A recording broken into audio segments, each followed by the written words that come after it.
বাবার কথায় শান্ত চাহনিতে তাকালো স্পর্শী, মলিন কণ্ঠে বলল, না, হয়তো মনে ছিল না, না হয় ইচ্ছে করেই রেখে গেছে। আমার কাছে দাও, কাল দলের লোক দিয়ে ফেরত দিয়ে দেখাবো। এরপর হাত বাড়াতেই চড়ি দুটোকে মুঠোবন্দি করে নিল স্পর্শী। অবাক হলেন শামসুল। মেয়ের দিকে তাকাতেই দেখলেন স্নিগ্ধ দৃষ্টিতে স্পর্শী তার দিকে তাকিয়ে আছে। বলল, ফেরত দেয়া কি খুব বেশি দরকার আব্বু? রেখে দিই না আমার কাছে, ভীষণ সুন্দর না? বলে হাত পড়ল পুনরায়। হাত দুটোকে বাবার দিকে এগিয়ে দিয়ে বলল, দেখো, এটা খুব মানাচ্ছে, তাই না?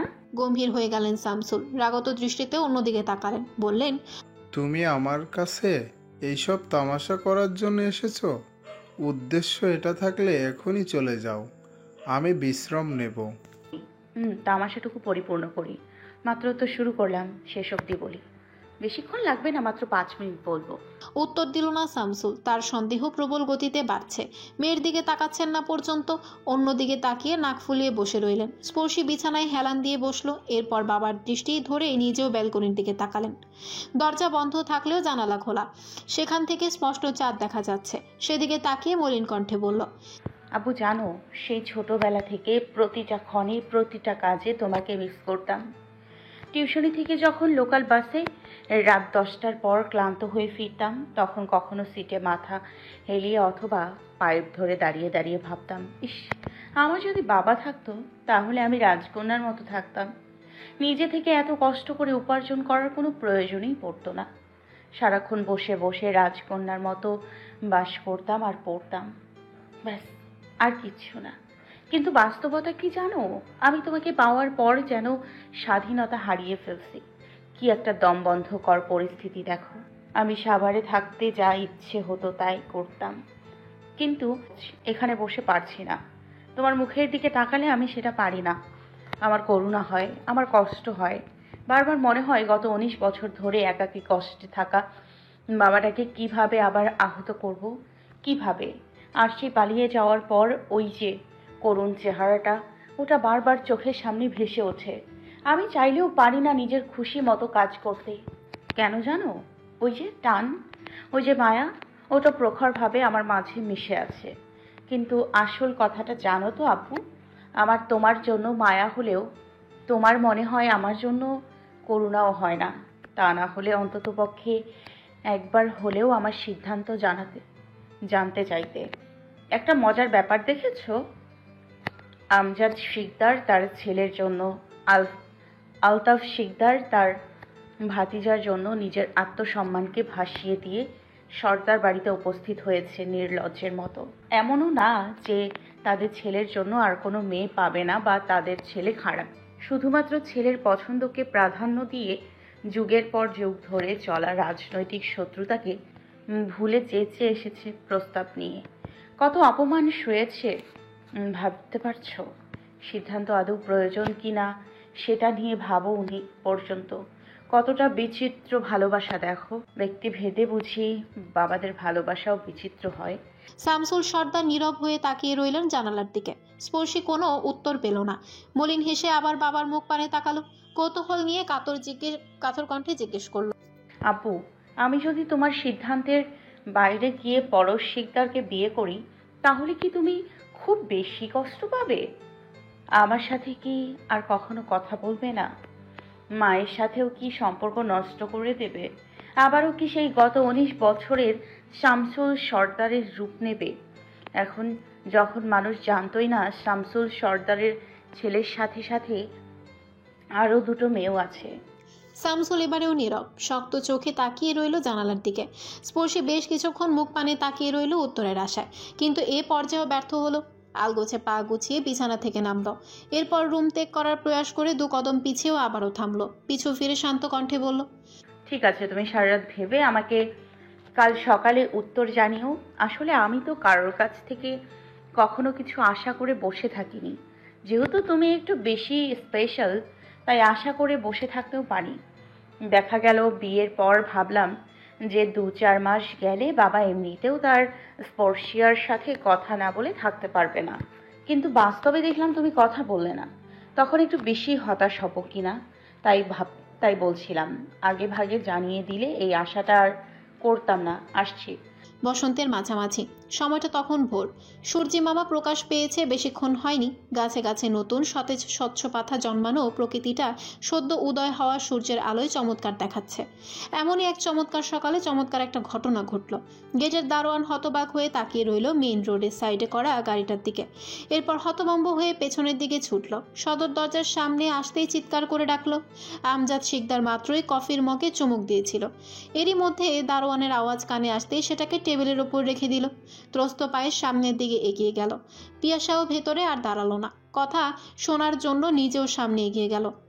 স্যার, শামসুল সর্দারের গাড়ি আমাকেও গেটের সামনে। ব্রু কিঞ্চিত কুচকে তাকালো আমজাদ। চোয়াল শক্ত হয়ে গেল মুহূর্তেই। কিছু বলার প্রয়াস করতেই পিয়াসা জমে গেল। অনুরোধ করে বলল, আপনার হাতে ধরে, আপনি কোনো ঝামেলা করবেন না। তারা আপনার ছোট ছেলের শ্বশুরবাড়ির আত্মীয়। দেখেন আগে কি বলে। আমজাদ স্ত্রীর কথা শুনলেন। নিজেকে সামলে নিয়ে গম্ভীর ভঙ্গিতে সোফায় বসলেন। দারোয়ান পিয়াসার কথা অনুযায়ী গেট খুলে তাদের বিনয়ের সাথে গ্রহণ করলেন। শোভা অস্বস্তিতে পড়ল। বাবার উদ্দেশ্যে অভিমানী কণ্ঠে বলল, আমার না গেলে কি হতো না? তুমি গেলেই তো হতো। আমাকে কি দরকার? আমি কে? উত্তর দিল না শামসুল। গম্ভীর কণ্ঠে বলল, তোমার ইচ্ছা হলে এখনই চলে যেতে পারো, তবে আমি চাই তুমি আমার সাথে থাকো। আর কথা বলল না শোভা। চুপ করে গম্ভীর হয়ে রইল। সদর দরজার সামনে যেতেই পাভেল এগিয়ে এলো। বিনয়ের সাথে সালাম দিয়ে তাদেরকে ভেতরে নিয়ে গেল। অবাক হলো শামসুল। তাদের ব্যবহারে যথেষ্ট ফিডব্যাক সে আশা করেছিল, কিন্তু ঘটনা পুরাই উল্টো হচ্ছে। তারপরেও প্রকাশ করলো না। শান্ত ভঙ্গিতে সোফায় গিয়ে বসলো। এদিকে আমজাদ শিকদার নীরব থাকলেও আলতাফ শিকদার ইতিমধ্যে গল্প জুড়ে দিয়েছে। এগুলোর সাথে মাথা নাড়াচ্ছেন শামসুল সর্দার। বেশ কিছুক্ষণ পর কণ্ঠে নমনীয়তা এনে বললেন, আমি গতকালের প্রস্তাবটা নিয়ে কিছু কথা বলতে এসেছি।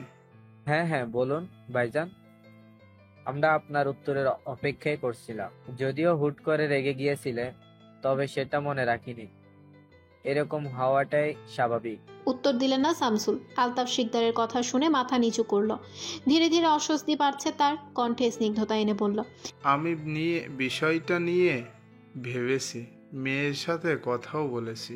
হয়তো আমার রাজনৈতিক আর ব্যক্তিগত ব্যাপারগুলো গুলিয়ে ফেলছি, যেটা হওয়া উচিত নয়।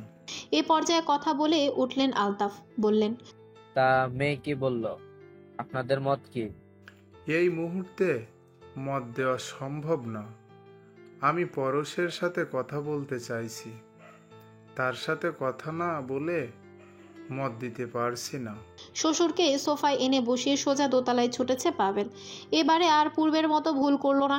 আসার সাথে সাথেই ভাইকে ঘুম থেকে উঠিয়েছে সে। সারা রাত ঝই ঝামেলা শেষ করে ভোর রাতের দিকে ঘুমিয়েছে। ওয়াশরুম থেকে ফ্রেশ হয়ে রুমে আসতেই পাভেল এগিয়ে গেল। বলল, ছোট কাকা নিচে ডাকছে তোকে। শুনল পরশ। মুখ মুছে রুম থেকে বের হতেই চোখ পড়ল শামসুল সর্দারের দিকে। তিনি দরজার সামনেই দাঁড়িয়ে। পরশ সাময়িকভাবে কিছুক্ষণের জন্য অবাক হলো। কিছু বলে ওঠার আগেই শামসুল পাভেলের উদ্দেশ্যে বলল, আমি একা কথা বলতে চাই, তুমি যেতে পারো। কিছুটা বিরক্ত হলো পাভেল। আর চোখে শ্বশুরের দিকে তাকাতে তাকাতে রুমের বাইরে এলো। বিড়বিড় করে বলল, আরে আমিও তো জামাই। ও এখনো হবু হলেও আমি অরিজিনাল জামাই। আমাকে রেখে একান্তে কি বলবে? আমার কি শোনার অধিকার নাই? সবার আগে অধিকার আমার থাকার কথা, অথচ ধুর। রুমের মধ্যে থাকা সিঙ্গেল সোফাটাতে রাজকীয় ভঙ্গিতে বসে আছেন শামসুল। তার মনে নানা রকম উৎকণ্ঠা এবং সন্দেহ। সামনেই বিছানায় বসে আছে পরশ। ভাবনায় মশগুল সে। কি এমন কথা যেটা নিচে সবার সাথে না বলে একেবারে উপরে একাকে এসেছে তার কাছে। তোমাকে আমার পছন্দ, আশা করি এই কারণে খুলে বলতে হবে না। তুমি আমার প্রতি কোনো বড় ভুল বা অন্যায় না করেও তোমার গোটাটাই আমার অপছন্দ। কখনো কল্পনাও ভাবিনি আমরাই দুই মেয়ের তোমাদের দুই ভাইয়ের সাথে বিয়ে দিতে হবে। শোনো পরশ, হয়তো তুমি বর্তমানে ক্ষমতায় থাকতে পারো, কিন্তু রাজনীতিতে প্রচুর কাঁচা। গত 2 যুগ ধরে রাজনীতি করছি আমি ক্ষমতার সাথে, সেখানে তুমি আমার সামনে চুনোপুঁটি। রাজনীতির ট্রিপস আমার সাথে খাটাতে এসো না। মেয়ের ব্রেন ওয়াশ ঠিক মতোই করেছ, যেটা আমার কাছে স্পষ্ট। হোক এটা ভালোবাসা অথবা স্বার্থ, কিন্তু তোমার কারণে আমার মেয়ে আজ আমার থেকে তোমাকে প্রায়োরিটি দিচ্ছে, সেটা দিক, এতে আমার কোনো অসুবিধা নেই। মেয়ে বিয়ে দিতে হবে, নিজের থেকে দূরে রাখতে হবে, এটা আমিও জানি। স্পর্শিয়া তোমায় পছন্দ করে, বিয়ে করতে চাইছে, এটাতেও আমার কোনো সমস্যা নেই। সমস্যা থাকার কথাও না। ভালোবাসা বিষয়টা স্বাভাবিক, তবে তুমি যদি ক্ষুণাক্ষরেও এই সম্পর্কের পেছনে কোনো স্বার্থে প্রয়াস করো, শখ কষে বসে থাকো, সেটা তোমার জন্য মোটেও ভালো হবে না। আমার মেয়েরা আমার দুর্বলতা নয়। যদি ভেবে থাকো ওদেরকে হাতিয়ার করে আমাকে দুর্বল করবে, তাহলে তুমি কল্পনার স্বর্গে আসো। আর এই প্রতিবাদ করার জন্য শামসুর সর্দারকে প্রয়োজন হবে না। একটা কথা মাথায় রেখো সব সময়, আমার মেয়ে কখনো আপোস করবে না। ওকে দুর্বল মেয়ে ভেবে ব্যবহার করতে যেও না প্রস্তাবে, শেষে সব হারাবে। পরশ ভেবে পেল না কিছু। এটা কি আদৌ হুমকি স্বরূপ কোনো বার্তা ছিল নাকি অন্য কিছু? যাই হোক, এমনিতেই একটু গোছগাছ হয়ে এসেছে। এখন যদি এই তেরামি কথাবার্তার উত্তর তেরামি করে দিতে যায়, তাহলে ক্ষতিটা তারই। শামসুর সর্দারকে বুঝিয়ে শান্ত কণ্ঠে বলল, আপনিও ভেবে দেখবেন, স্পর্শী এখন আপনার মেয়ে, আর বিয়ের পর সে আমার স্ত্রী হবে। একজন স্ত্রীর কাছে বিয়ের পর বাবার থেকে স্বামী বেশি আপন হয়, আর নিজের স্ত্রীকে গুটি বানিয়ে রাজনীতি করার মতো কাপুরুষ শিকদাররা না। সে আমার কাছে আপনার থেকেও সুরক্ষিত থাকবে। কথাটা বেশ অপমানজনক হলেও গায়ে মাখলেন না শামসুল, বরং খুশিই হলেন, কিন্তু সেটা প্রকাশ করলেন না, শুধু মুখে বললেন, বিয়ের পর কখনোই পরিবর্তন হয়েও না। দাম্পতিকতা যেন এভাবেই থাকে। যাবতীয় কথাবার্তা বলা শেষ। পিয়াসা হাসি মুখে নাস্তা দিয়ে এলো মেয়েকে নিয়ে। প্রেমা যথেষ্ট সাহায্য করেছে মাকে, শরবত বানিয়েছে সে। ট্রেতে করে 7টা শরবতের গ্লাসকে সাজিয়ে নিল। এবারে গভীর ভাবনায় পড়ল, লোকটা তাকে অপমান করেছে, তাও জনসম্মুখে, চরিত্রহীন হিসেবে প্রমাণ করে। একে তো কোনো ফিডব্যাক করাই উচিত, কিন্তু কি করা উচিত সেটা ভেবে পেল না। আচ্ছা, শরবতটা আপাতত তার কবজায়, সে কি একটু থুতু মিশিয়ে দেবে শরবতে? লোকটাকে নিজের থুতু খাওয়াবে। পরক্ষণেই নিজের উপরেই বিতৃষ্ণা এলো। ইয়াক, ছি, না না, এতটা বিশ্রীভাবে অসভ্যতা করা উচিত হবে না। আচ্ছা, তাহলে কি একটু মরিচের গুঁড়া বা বোম্বাই মরিচ মিশিয়ে দিবে? না না, যদি ঝাল লেগে শেষে চিৎকার করে থাপ্পড় মারে, সবাইকে বলে শরবতের ঝাল ছিল, তখন সবাই মিলে ইচ্ছে করে পেদাবে। তখন যে সে ইচ্ছে করে মিশিয়েছে সেটা প্রমাণ হয়ে যাবে। আবারও ভাবনায় পড়ল প্রেমা। সব শেষে সিলেক্ট হলো লবণ। হ্যাঁ, লবণ মেশাবে সে। কেউ যদি বুঝতেও পারে তাহলে বলে দেবে ভুল করে চিনি ভেবে লবণ মিশিয়ে ফেলেছে। যেই ভাবনা সেই কাজ। ইচ্ছা মতন লবণ মিশিয়ে গেল, গুলিয়ে নিয়ে গেল, ট্রে হাতে নিল। এরপর ত্রস্ত পায়ে এগিয়ে গেল ড্রয়িং রুমের দিকে। প্রথমে সালাম দিয়ে শামসুল সর্দারের হাতে শরবতের গ্লাস দিল। এরপর চিহ্নিত গ্লাসটা শোভামের হাতে দিয়ে এক এক করে বাকিদের হাতে তুলে দিল। শোভাম গ্লাস ধরেই বসে রইল। এখানে মুহূর্তও ব্যয় করতে ইচ্ছুক নয় সে, শুধুমাত্র বাবার কথায় বসে আছে এখানে। একি বাবা, খাচ্ছ না কেন? পিয়াসা কথা শুনতেই বিনয়ী হাসল শোভাম। এক চুমুক মুখে নিতেই চোখ মুখ বিকৃত করে হয়ে গেল। এই শরবত গিলে নেওয়ার মতো হয়নি, ফেলে দেওয়াটাই এই মুহূর্তে অসম্ভব। চোখ মুখ কুচকে গিলে ফেলে দ্রুত পাশ থেকে মিষ্টি নিল। এরপর রান্নাঘরের দিকে তাকাতেই দেখলো প্রেমা লুকিয়ে পড়েছে। এতক্ষণ যে সে উকি মেরে তাদেরকে দেখেছে এ ব্যাপারে নিশ্চিত। এ বিষয়ে আর তেমন মাথা ঘামালো না শোভাম। তবে কোনো ঘটনার উপর ভিত্তি করে ঘটনাটা সে ঘটিয়েছে সেটা তার জানা। আব্বু কোথায় আম্মু? জানি না তো, কেন রুমে নেই? না, দেখছি না। তোমাকে কিছু বলেনি? দ্রুত রান্নাঘর থেকে বেরিয়ে এলেন পিপাসা, হাত মুছে বললেন, না, আমি আসলে রাতে আরশির সাথেই ছিলাম, সকালে আর যাওয়া হয়নি, আর নিচেও তো দেখলাম না। ওহো, মনে পড়েছে, তোর বাবা তো শোভামকে নিয়ে কোথায় যেন বের হয়ে গেল সকাল সকাল। কাল রাতে নাকি অনেক ঝামেলা হয়েছে, হয়তো সেখানেই গেছে। ভাবনায় পড়ল স্পর্শী। কিছু কি ভেবেছে তার বাবা? তার উত্তরটা কেমন হতে পারে? চিন্তিত হয়ে সোফায় বসলো, কণ্ঠকে খাদে নামিয়ে বলল, ও। সকাল প্রায় 9টা বাজে।